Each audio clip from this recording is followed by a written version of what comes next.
Hello everyone, एक बार फिर से आप सभी का स्वागत है आपके अपने यूट्यूब चैनल में। आज जिस टॉपिक पर हम चर्चा करने वाले हैं, जिस टॉपिक पर हम आज डिस्कस करने वाले हैं, जिस टॉपिक का आज हम अध्ययन करने वाले हैं, वह टॉपिक बहुत ही इंटरेस्टिंग है। वह इंटरेस्टिंग इसलिए भी है क्योंकि वह बहुत ही रहस्यमयी है, रोचक है, अपने आप में बहुत ही अद्भुत है। और इस टॉपिक के बारे में जानने की जिज्ञासा हर किसी की रहती है। और यह टॉपिक इस टॉपिक के बारे में तमाम तरह की रिसर्च अनुसंधान निरंतर चलते रहते हैं। न जाने कब से चलते आ रहे हैं और न जाने कब तक चलते रहेंगे। हर दिन आए दिन अखबारों की सुर्खियों में इस टॉपिक के बारे में कहीं ना कहीं न्यूज़ में ज़रूर आता रहता है। तो आप वीडियो की हेडलाइन देख के समझ ही गए होंगे कि हम यह टॉपिक जुड़ा हुआ है ब्रह्मांड से, यह टॉपिक जुड़ा हुआ है हमारे सौरमंडल से, यह टॉपिक जुड़ा हुआ है हमारे सूर्य से, यह टॉपिक जुड़ा हुआ है हमारे ग्रह से, या यूँ कहूँ कि यह टॉपिक जुड़ा हुआ है हमारी उत्पत्ति से। तो आखिर ब्रह्मांड इतना रहस्यमयी क्यों है? ब्रह्मांड के बारे में इतनी सारी रोचक बातें क्यों हैं? ब्रह्मांड की व्याख्या में विभिन्न धार्मिक व्याख्याएं भी दी गई हैं, व फिलोसफिकल व्याख्याएं भी की गई हैं। इसके अलावा साइंटिफिक व्याख्याएं भी की गई हैं, जिनकी आज हम इस क्लास में चर्चा करने वाले हैं। इसके अलावा हम जानेंगे कि तारे क्या होते हैं, वह इनका निर्माण कैसे होता है। आपने टूटते हुए तारे का नाम ज़रूर सुना हुआ होगा, और हो सकता है शायद आप में से कुछ लोगों ने टूटता हुआ तारा देखा भी हो। तो आखिर यह तारा टूटता क्यों है, वह यह तारा टूटने के पश्चात किस स्थान पे चला जाता है, इसके पीछे का तर्क और वितर्क क्या है, इन सब को हम जानेंगे, समझेंगे।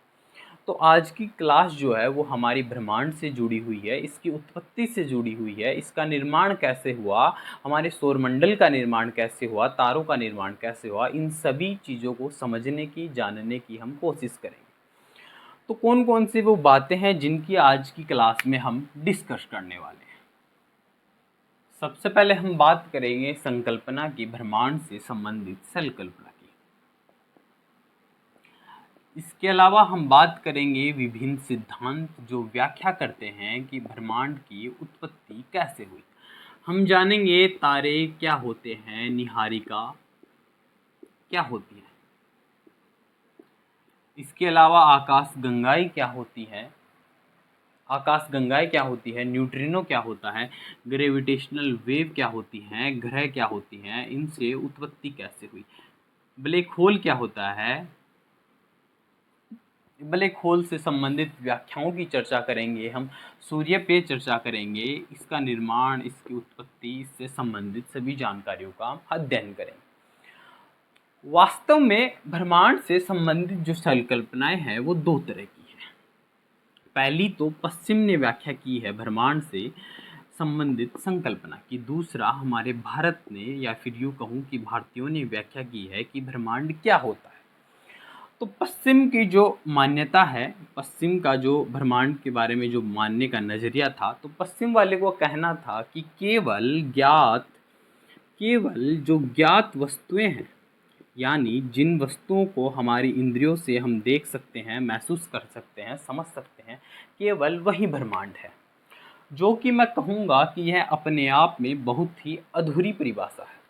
जैसे हम किसी बच्चे से पूछें कि भाई बताओ दुनिया में कितने देश हैं, तो वो कहेगा कि भारत, पाकिस्तान, बांग्लादेश, हो सकता है वह अमेरिका का नाम ले दे, यानी उसे गिने चुने कुछ ही देशों के बारे में पता हुआ होगा। उसके लिए तो वही दुनिया है, वही ब्रह्मांड है। जैसे आपने अपने बचपन में एक कल्पना जरूर की होगी।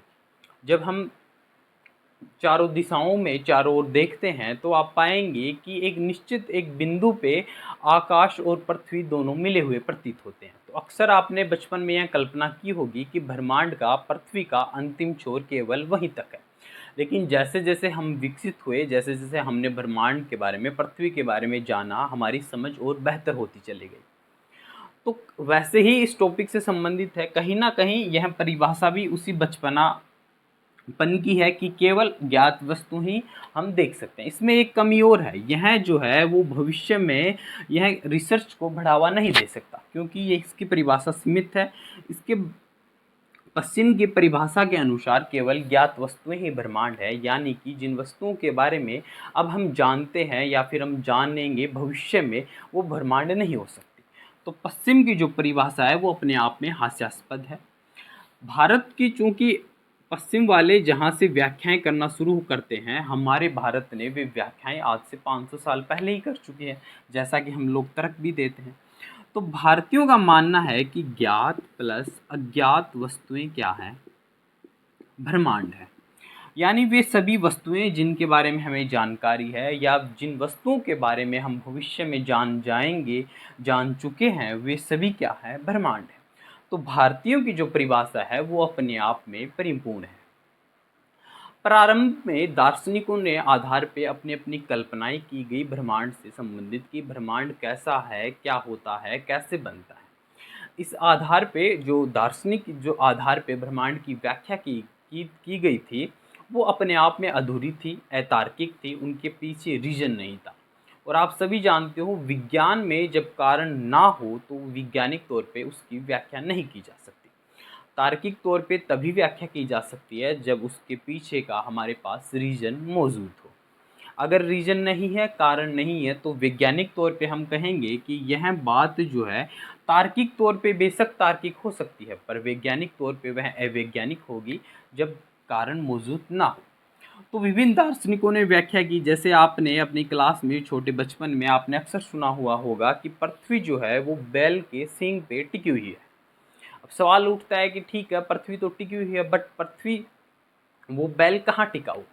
इसके अलावा प्रारंभ में जब दार्शनिकों ने व्याख्या की थी तो उन सबका मानना था कि जो सूर्य जो है वो पृथ्वी के चारों ओर चक्कर लगाता है। लेकिन जैसे जैसे विज्ञान विकसित हुई, वैसे वैसे हमें मालूम चला कि नहीं, पृथ्वी चक्कर नहीं लगाती, सूर्य जो है पृथ्वी चक्कर लगाती है, सूर्य पृथ्वी के चारों ओर चक्कर नहीं लगाता है। दूसरी बात आती है सिद्धांत की। ब्रह्मांड से जुड़े हुए 3 सिद्धांत हैं। सबसे पहला बिग बैंग थ्योरी आती है, बिग बैंग सिद्धांत। इस सिद्धांत का नाम आपने जरूर सुना हुआ होगा, या फिर हो सकता है आप में से कुछ लोग इसके बारे में अच्छी तरीके से जानते भी हो। सर्वाधिक मान्य सिद्धांत है अब तक का, जो कि ब्रह्मांड की व्याख्या करता है। दूसरा जो सिद्धांत आता है वो है स्थिर अवस्था सिद्धांत। स्थिर अवस्था सिद्धांत। तीसरा जो सिद्धांत है वह है दोलायमान सिद्धांत।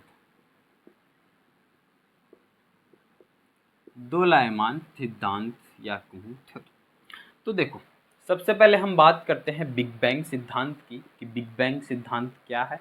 यह ब्रह्मांड की उत्पत्ति से कैसे इसकी व्याख्या करता है। तो बिग का अर्थ होता है बड़ा, और बैंग का अर्थ होता है विस्फोट, यानी एक बहुत बड़ा विस्फोट। अगर हम इसकी हिंदी में व्याख्या करें, हिंदी में इस शब्द का अर्थ निकालें, तो इसका अर्थ होगा महाविस्फोट।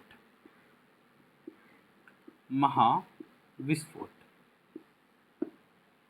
महाविस्फोट यानी एक ऐसा विस्फोट जो बहुत ही भयंकर हुआ हो, आज तक कभी घटित ना हुआ हो, यानी आज से पहले केवल एक बार ही घटा हुआ हो। महाविस्फोट, बहुत बड़ा विस्फोट। तो एक सज्जन थे जिनका नाम था हब्बल भाई साहब ने एक टेलीस्कोप की रचना की। इन्होंने एक टेलीस्कोप का निर्माण किया। एक रात ये अंतरिक्ष में देख रहे थे किसी तारे को। जब इन्होंने तारे को टेलीस्कोप के माध्यम से देखा तो प्रारंभ में इन्होंने पाया कि यह तारा नीले रंग का था या फिर किसी और रंग का था। मान लेते हैं एक पल के लिए कि यह जो तारा था वह नीला था। कुछ दिनों पश्चात जब इन्होंने देखा तो तारा क्या हो गया, लाल हो गया। यानी प्रारंभ में जब पहले इन्होंने टेलीस्कोप के माध्यम से इस तारे को देखा तब यह तारा नीले रंग का था, फिर कुछ दिनों पश्चात यह तारा जो था वो लाल रंग का था। अब यहाँ से 2 बातें निकल के आती हैं, यहाँ से इसकी 2 व्याख्याएं हो सकती हैं। पहला कि यह रंग बदलता हो सकता है कि तारा जो है वो रंग बदलता हो। दूसरा इसका रीजन ये है कि इसमें विस्तार हो रहा हो, इसमें मूव हो रहा हो, यह गतिशील हो। तो दूसरी जो व्याख्या है, यानी इस तारे का विस्तार हो रहा हो, यह तारा मूव कर रहा हो, यह तारा गतिशील कर रहा हो, इसकी व्याख्या के लिए हमारे पास प्रकाश का सिद्धांत है। जब प्रकाश को हम प्रिज्म के माध्यम से गुजारते हैं तो यह अपने 7 रंगों में विभाजित हो जाता है। जब प्रकाश को हम प्रिज्म की सहायता से गुजारते हैं, प्रकाश किरण को, प्रकाश पुंज को, तो यह 7 रंगों में विभाजित हो जाता है वीवी क्योर। वीवी क्योर में जो है यह विभाजित हो जाता है। वोयलेट से लेकर रेड तक जैसे ही हम यहाँ से यहाँ तक की गति करते हैं, चूँकि जो वोयलेट कलर है उसका लैम्डा जो है वो मिनिमम होता है और जो रेड कलर है उसका लैम्डा मैक्सिमम होता है। लैम्डा का मतलब ये होता है कि वस्तु हमसे दूर जा रही है, यानी जो वस्तु जितनी अधिक दूरी पे जाएगी, गतिशील होगी, वैसे वैसे उसका लैम्डा तरंगदैर्ध्य उसकी बढ़ती जाएगी। देखो यहाँ नीले रंग से वह लाल रंग की ओर जैसे जा रहा है, यानी कि उसका विस्तार हो रहा है। ब्रह्मांड का यानी उस तारे का क्या हो रहा है, विस्तार हो रहा है। वह क्या है, तारा गतिशील है। यही थ्योरी है कहीं ना कहीं जुड़ी हुई है बिग बैंग से। अब आओ समझते हैं हम बिग बैंग थ्योरी में आखिर क्या घटित हुआ। बिग बैंग सिद्धांत या यूं कहूं कि महाविस्फोट सिद्धांत। तो प्रारंभ में एक कण था जिसे हमने कहा आद्य कण। आद्य कण, प्रारंभ में एक कण था आद्य कण, हमने उसे नाम दिया। इसका तापमान जो है वो मैक्सिमम था और प्रेशर भी अत्यधिक था। यानी एक ऐसा कण जिसका तापमान बहुत अधिक हो, जिसका दाब बहुत अधिक हो। और आप सभी जानते हैं जब भी किसी चीज़ को दबाया जाए, चाहे कितना भी प्रेशर क्यों न लग जाए, एक निश्चित सीमा के पश्चात वह विस्फोट करेगा ही करेगा। तो यही हुआ इस कण के साथ। जब इसका तापमान अधिक था, प्रेशर अधिक था, तो कुछ समय पश्चात इसमें तापमान और प्रेशर की अधिकता के कारण इसका हो गया विस्फोट। क्या हो गया, विस्फोट। यानी यह कण अपने अपने छोटे छोटे टुकड़ों में विभाजित हो गया। इसे समझने के लिए आप ऐसे यूं समझ सकते हैं जैसे कि बचपन में हमने मिर्ची बम चलाया हुआ होगा। मिर्ची बम के हमने यहाँ पे लगा दी आग। जैसे हम इसको आग लगाएंगे तो इसके अंदर का क्या होगा, प्रेशर बढ़ेगा, तापमान अधिक होगा। अब चूंकि यह बंद सतह है, यानी कि उसके अंदर का क्या होगा, प्रेशर भी अधिक होगा। अब प्रेशर अधिक हो गया, तापमान अधिक हो गया, तो यह फट जाएगा। जब फटेगा तो इसके छोटे छोटे टुकड़ों में यह क्या होगा, विभाजित हो जाएगा। और यह छोटे छोटे टुकड़े जो है वो कुछ समय पश्चात शीतलन की क्रिया होगी, यानी यह ठंडे होने क्या होंगे, प्रारंभ होंगे। तो यही घटना हुई हमारे ब्रह्मांड के साथ। संपूर्ण वर्तमान में जो ब्रह्मांड है वो प्रारंभ में आज से करीब हजारों साल पहले नहीं, करोड़ों साल पहले नहीं, करीब 14 अरब वर्ष पूर्व, 14 अरब वर्ष पूर्व यह ब्रह्मांड जो था वो केवल एक बिंदु पे, एक आद्य कण पे टिका हुआ था, जिसका तापमान बहुत अधिक था, प्रेशर बहुत अधिक था और इतना अधिक था कि इसमें के एक परमाणु की उत्पत्ति भी संभव नहीं थी। तो कुछ समय पश्चात, चूंकि एक निश्चित समय पश्चात कोई भी चीज़ हो, चाहे भावनाएं हो या फिर वस्तु हो, उनका विस्तार जरूर होता है। तो इसका क्या हुआ, विस्तार हुआ, यानी इसमें विस्फोट हुआ और विस्फोट से यह छोटे छोटे कणों में विभाजित होकर फैल गया। फैलने के पश्चात ये जो छोटे छोटे कण थे उनमें शीतलन की क्रिया हुई, यानी वे ठंडा होना प्रारंभ हुए। उसके पश्चात उनमें संघनन की क्रिया हुई या फिर संघनित होना प्रारंभ हुए। संघनित या मैं यूं कहूं ये घनीभूत होना प्रारंभ हुए, यानी कि इनका, ये जो कण है इनका डेंसिटी, घनत्व बढ़ना प्रारंभ हो गया। ये सिकुड़ते चले गए, क्योंकि जो भी वस्तु जब ठंडी होती है तब वह सिकुड़ती है, जब वह गर्म होती है तब वह फैलती है। ठीक है, तो इसका ये जो कण है उनका घनत्व बढ़ना शुरू हो गया। जैसे ही इनका घनत्व अधिक हुआ तो इनमें ग्रेविटेशनल फोर्स या फिर ग्रेविटी फोर्स होना प्रारंभ हो गया। अब इनमें गुण आ गया गुरुत्वाकर्षण का। जैसे ही इनमें गुण आएगा गुरुत्वाकर्षण का, तो ये अपने से आसपास वाले छोटे कणों को अपनी ओर आकर्षित करेंगे तथा अपने से बड़े कणों की ओर आकर्षित होंगे। यानी इन जैसे ही डेंसिटी, घनत्व अधिक हुआ, ग्रेविटेशनल फोर्स का गुण इनमें आया, ये अपने से छोटे कणों को अपनी ओर आकर्षित करने लगे और अपने से बड़े कणों की ओर आकर्षित होने लगे। ठीक इसी प्रकार से हमारे ब्रह्मांड का निर्माण हुआ, जिनमें विभिन्न तरह के ग्रह, आकाशगंगाएं, सूर्य, पृथ्वी, चंद्रमा, इनका निर्माण हुआ।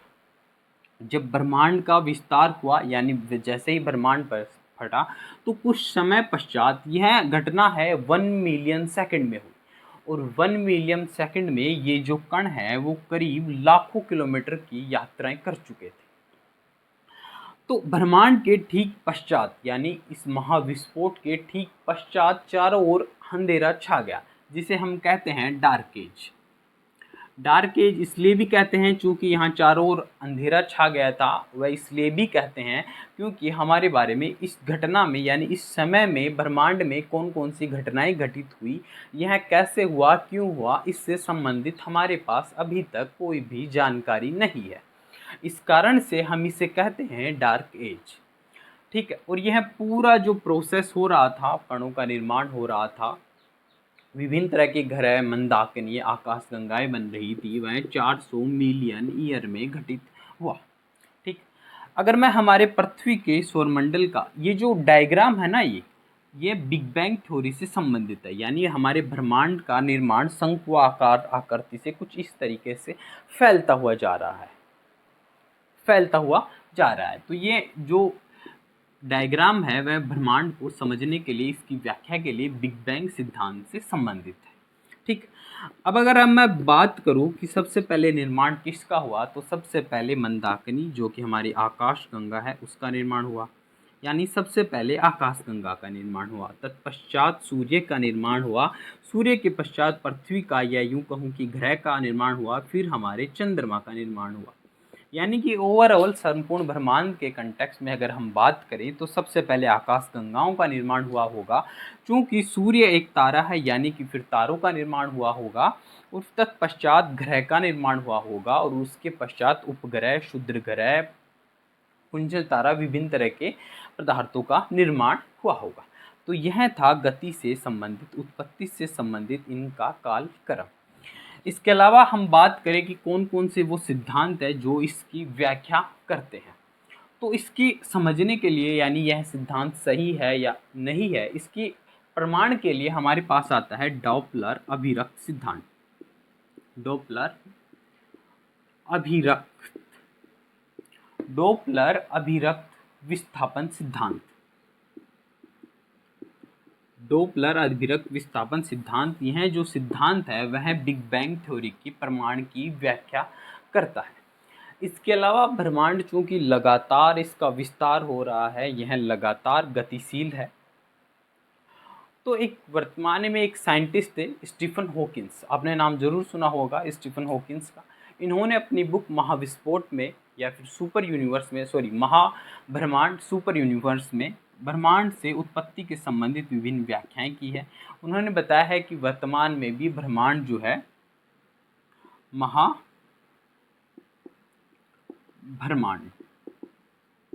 सुपर यूनिवर्स, स्टीफन हॉकिंस की बुक है, जिसमें इन्होंने ब्रह्मांड से संबंधित सिद्धांतों की व्याख्या की है। वह उन्होंने स्पष्ट किया है कि वर्तमान में भी हमारा ब्रह्मांड जो है वो लगातार गतिशील है, लगातार यह इसका विस्तार हो रहा है।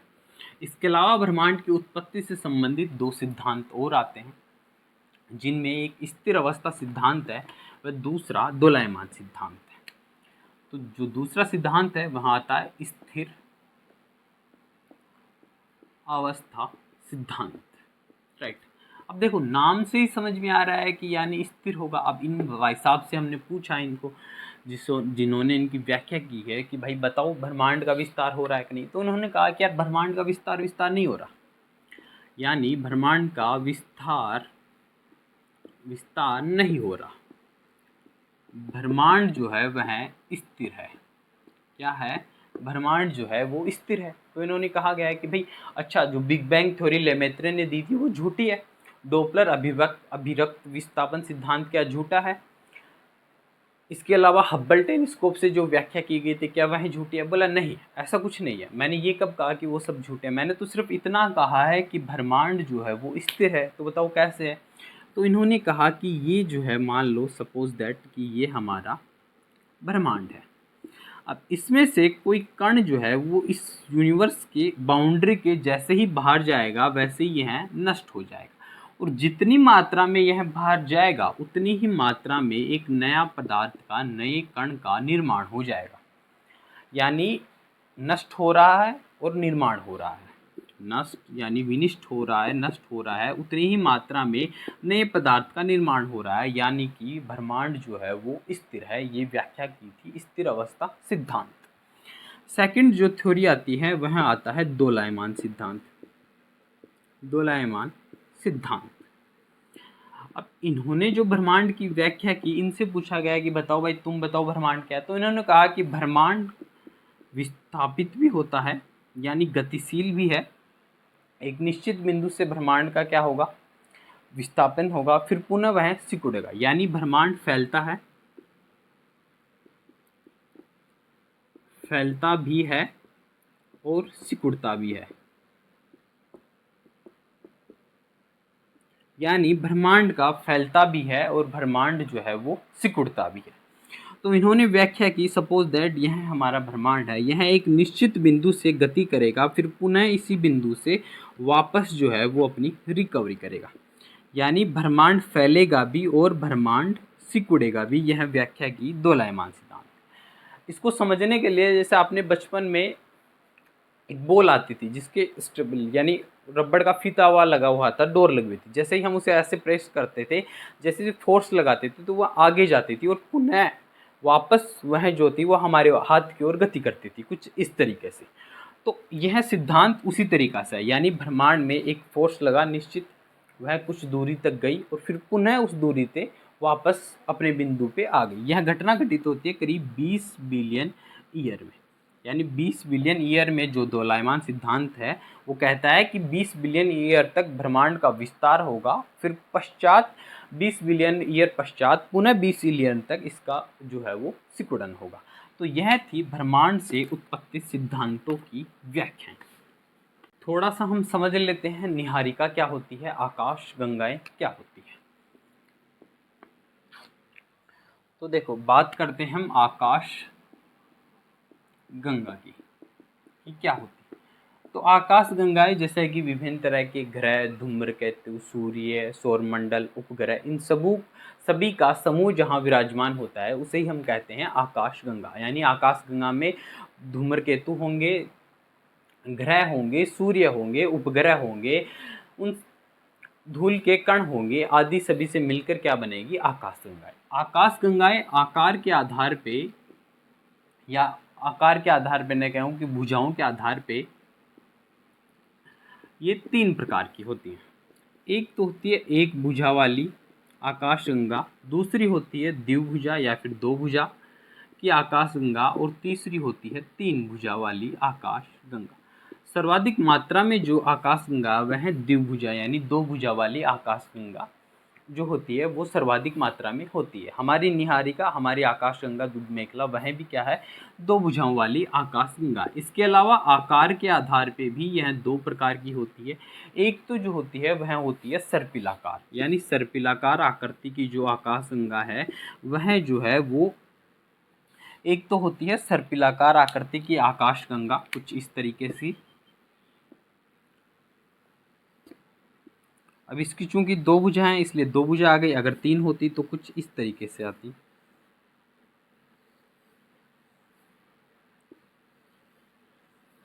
राइट, सर्पिलाकार आकाश गंगा। इसके अलावा दीर्घवृत्ताकार आकाश गंगा, दीर्घवृत्ताकार आकाश गंगा। इसके अलावा जो तीसरी आती है वह अनियमित आती है, अनिश्चित आती है, जिसके आकार का हम निर्धारित नहीं करते। अनियमित आकाश गंगा यानी आकाश गंगाएं क्या होती है, वे स्थान जहाँ पे गैस के कण, धूल कण, धूम्रकेतु, ग्रह, उपग्रह, सौरमंडल आदि जहाँ पे विराजमान होते हैं अंतरिक्ष में, उस स्थान को हम कह सकते हैं आकाश गंगा। इसके अलावा एक और आती है निहारिका। निहारिका बेसिकली होता कुछ नहीं है, केवल धूल और गैस के कणों को हम निहारिका कहते हैं। क्या कहते हैं, निहारिका। निहारिका, धूल और गैस के कणों को हम कहते हैं निहारिका। ठीक है, धूल और गैस के कणों को कहेंगे हम निहारिका। और आकाश गंगा भुजाओं के आधार पे 3 टाइप्स के होते हैं, मतलब एक भुजा वाली और द्विभुजा वाली और 3 भुजा वाली। इसके अलावा आकार के आधार पर सर्पिलाकार, दीर्घवृत्ताकार और एक अनियमित। चलिए हम बात करते हैं तारों से संबंधित में कि तारे क्या होते हैं, इनका निर्माण कैसे हुआ, इनका विकास कैसे होता है, वह ब्लैक होल का निर्माण कैसे होता है। तो चूंकि हमारा सन क्या है, सूर्य जो है वो भी एक तारा है और इसका स्वयं का क्या है, प्रकाश है। यानी तारे का स्वयं का क्या होना चाहिए, प्रकाश होना चाहिए। वह उसका जीवन जो है वो एक निश्चित होना चाहिए। एक समय में यह इसका विकास होगा और एक समय पश्चात यह विनिष्ट होगा, या यूँ कहूँ कि यह नष्ट होगा। यानी तारा जो भी है उसका स्वयं का प्रकाश होना चाहिए, उसका एक निश्चित जीवन स्तर होना चाहिए। पहले उसका विकास होगा फिर वह विनिष्ट होगा। यह क्या है, एक तारा है। ठीक, अब सबसे पहले हम बात करते हैं कि भाई प्रारंभ में तारों का निर्माण कैसे हुआ। तो प्रारंभ में जैसे कि हमारे चूंकि मनुष्य का विकास होता है प्रारंभ में भ्रूण अवस्था में, राइट, वो उसकी क्या है, विकसित होने की प्रारंभिक अवस्था है। तो तारे का भी जो प्रारंभ में जो विकास होता है हमने उसे कहा कि भ्रूण तारा, यानी इसका निर्माण होना शुरू अभी हुआ है। इसमें घटना जो घटित हो रही है नाभिकीय संलयन अभिक्रिया। एक तो होती है नाभिकीय विखंडन अभिक्रिया जिसमें दो बड़ा परमाणु अपने से छोटे परमाणु में टूटता है, उसे हम कहते हैं नाभिकीय विखंडन अभिक्रिया। और दूसरी होती है नाभिकीय संलयन अभिक्रिया। जब जब दो छोटे परमाणु आपस में मिलकर एक बड़े परमाणु का निर्माण करते हैं तब हम उसे कहते हैं नाभिकीय संलयन अभिक्रिया। तो ये जो भ्रूण तारा है उसमें घटना घटित हो रही है नाभिकीय संलयन अभिक्रिया। इसमें दो हाइड्रोजन मिलके आपस में हीलियम का निर्माण करेंगे और कुछ ऊर्जा जो है वो जनरेट करेंगे। आगे यह भ्रूण तारा जो है वह आगे जाके यह रक्त दानव तारे में बदल जाता है। रक्त दानव तारे में बदल जाता है। यह रक्त दानव तारा कुछ समय पश्चात श्वेत वामन तारे में बदल जाता है। फिर यह श्वेत वामन तारा आगे जाके कृष्ण वामन तारे में बदल जाता है। कृष्ण वामन तारे में बदल गया, फिर यह बदलता है सुपरनोवा में। यानी भ्रूण तारा था, फिर रक्त दानव तारे में बदला, रक्त दानव तारे से यह श्वेत वामन तारे में चला गया, फिर यहाँ से यह कृष्ण वामन तारे में, अब यह बन गया सुपरनोवा। सुपरनोवा से घटनाएं घटित होती हैं दो, या तो यहाँ से बनेगा न्यूट्रिनो या बनेगा ब्लैक होल।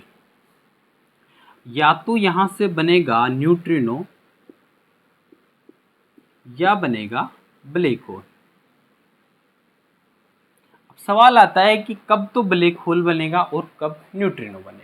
ये है हमारे लिए महत्वपूर्ण। एग्जाम में काफ़ी बार यहाँ से सवाल पूछता है कि कब जो कृष्ण वामन तारा, भी हाल ही में नेट जेआरएफ में भी सवाल पूछा गया था कि रक्त दानव तारे के पश्चात कौन सा तारा बनता है। इसके अलावा यूपीएससी प्रीलिम्स में भी एग्जाम तारों से संबंधित पूछा गया था जिसमें श्वेत वामन तारे की व्याख्या से संबंधित क्वेश्चन पूछा गया था। ठीक है, तो देखो हाइड्रोजन हाइड्रोजन मिलके हीलियम बन रहा है। यह हीलियम फिर आगे जाके कार्बन में बदलेगा और यह कार्बन आगे जाके ऑक्सीजन में बदलेगा, फिर यह Fe में बदलेगा। Fe चूंकि लाल रक्त यानी लोहा, Fe का मतलब क्या होता है, लोहा। तो लोहा क्या होता है, अपनी तरल अवस्था में यह क्या होता है, रक्त के समान यानी लाल रंग का होता है। इसलिए जो रक्त दानव तारा है वो क्या होगा, Fe का बना हुआ होगा। चूँकि इसका टेम्परेचर भी अधिक है और प्रेशर भी अधिक है, और आपको पता है जब तापमान और दाब दोनों ही अधिक हो तब वहाँ पे क्या होगा, विस्फोट होगा। विस्फोट होगा तो यह जो Fe है, जो Fe है यानी जैसे इसमें विस्फोट हुआ तो यह रक्त दानव तारा अब बन जाएगा श्वेत वामन तारा या फिर व्हाइट श्वेत वामन तारे में बदल जाएगा। ठीक, अब देखते हैं तारे का विस्फोट कब होगा और कैसे होगा, ये हम समझते हैं। ठीक है, तारों का विस्फोट या फिर तारे का विस्फोट। ठीक, अब तारे का जो द्रव्यमान है वह सूर्य के, जो हमारा वाला जो सूर्य है ना उसकी बात कर रहा हूँ मैं, उसके द्रव्यमान से, यानी जो हमारा सूर्य है उसके द्रव्यमान से अगर इसका द्रव्यमान मल्टीप्लाई बाई है 1.44, तारे का जो द्रव्यमान है वह सूर्य के द्रव्यमान से 1.44 गुना कम है। क्या है, कम है। ये जो 1.44 गुना है इसे हम कहते हैं चंद्रशेखर सीमा। चंद्रशेखर सीमा यानी सूर्य के द्रव्यमान का 1.44 जो गुणा होगा उसे हम कहेंगे चंद्रशेखर सीमा। और जब तारे का विस्फोट जब होगा, मान लो उसका द्रव्यमान जो है वो 1.44 से कम है, तो बनेगा श्वेत वामन तारा। क्या बन जाएगा? श्वेत वामन तारा। यानी जब तारे का द्रव्यमान होगा 1.44 सूर्य के द्रव्यमान से कम, तब यह बनेगा श्वेत वामन तारा। ठीक। अब श्वेत वामन तारा, इसके अलावा अगर इसका द्रव्यमान है इससे अधिक, किससे अधिक? 1.44 से अधिक, यानी तारे का द्रव्यमान जो है वो 1.44 से क्या है? अधिक है, तो यह बनेगा सुपरनोवा। क्या बनेगा? सुपरनोवा। यानी रक्त दानव जो तारा है उसका द्रव्यमान अगर सूर्य के द्रव्यमान से 1.44 अधिक कम है, इसे 1.44 जो सूर्य के द्रव्यमान का मल्टीप्लाई है उसे हम कहेंगे चंद्रशेखर सीमा।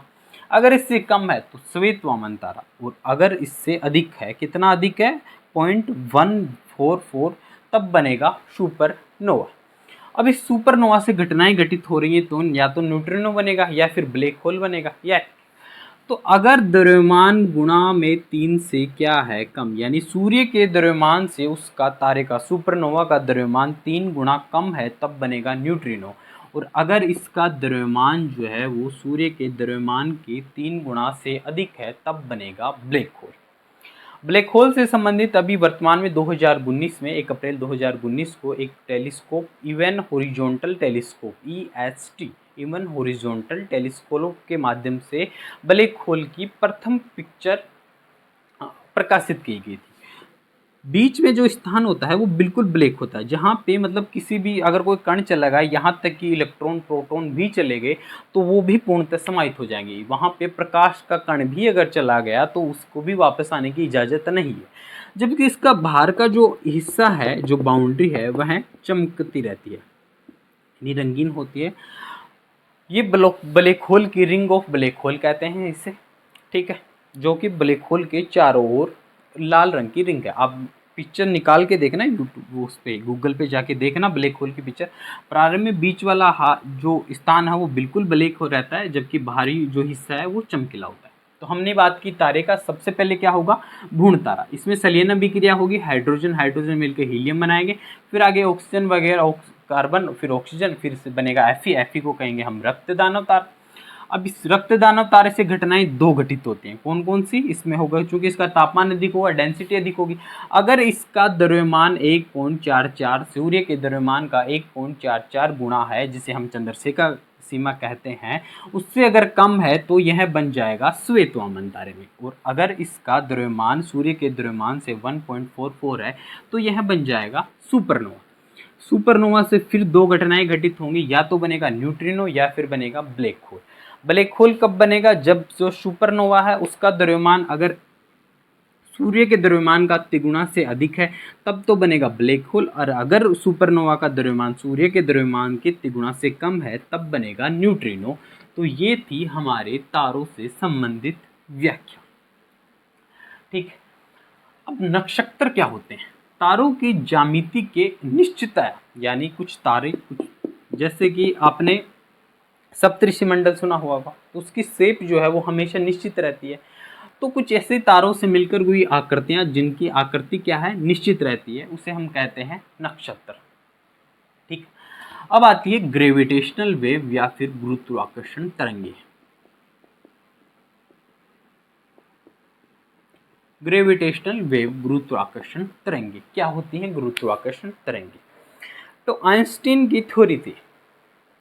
जैसे न्यूटन का नियम था कि ग्रेविटी फोर्स के बारे में न्यूटन ने व्याख्या की थी, तो कुछ कुछ वैसे ही है। तो देखो, जैसे दो पिंड हैं बहुत बड़े बड़े, सब ऐसे मान लो कि अपनी पृथ्वी के भी 200,000 गुना इतने बड़े बड़े पिंड है, सूर्य के भी मतलब कई गुना जो है वो हजारों गुना, सूर्य से भी 1000 मिलियन गुना जो है वो दो पिंड है।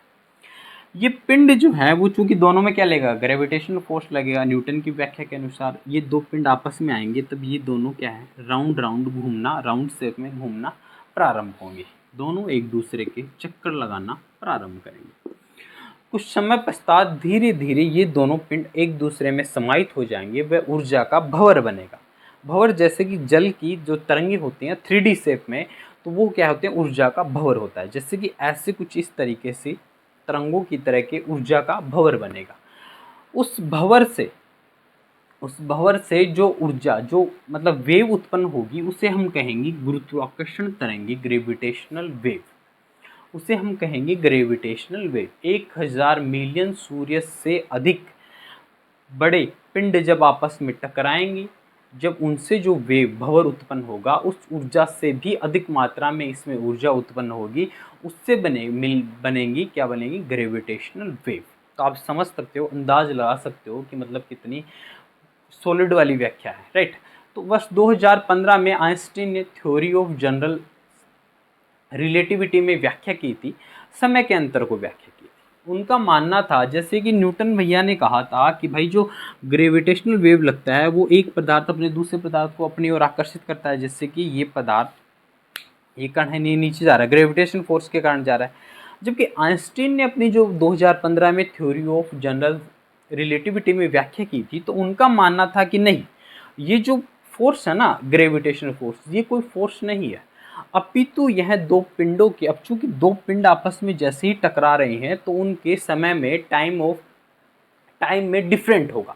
तो यह समय अंतराल है, न कि किसी चीज का फोर्स, यानी कि यह कोई किसी प्रकार का बल नहीं है, यह एक प्रकार का समय अंतराल है। तो कुछ इस तरह की ग्रेविटेशनल वेव की क्या है? व्याख्या है। यह उत्पत्ति से संबंधित, चूंकि देखो दो पिंड मिले हैं और इनका अस्तित्व जो है अनंत समय तक बरकरार रहता है, इसलिए जब भी ग्रेविटेशनल वेव अगर हमें मिल जाए तो हम उनसे समझ सकते हैं कि हमारे ब्रह्मांड की उत्पत्ति कैसे हुई, इसलिए ये महत्वपूर्ण हो जाते हैं। तो ये थी ब्रह्मांड से जुड़ी हुई कुछ बातें। आई होप आपको सभी चीज़ें स्पष्ट रूप से समझ में आई होंगी। उम्मीद करता हूँ कि आपको वीडियो अच्छा लगा हुआ होगा। अगर आपको वीडियो वाकई में अच्छा लगे या फिर अच्छा ना भी लगे, तब भी वीडियो को लाइक कर दीजिएगा, चैनल को सब्सक्राइब कीजिएगा और अपने दोस्तों से भी शेयर कीजिएगा। जल्द ही मुलाकात करेंगे नेक्स्ट वीडियो में, तब तक के लिए बाय।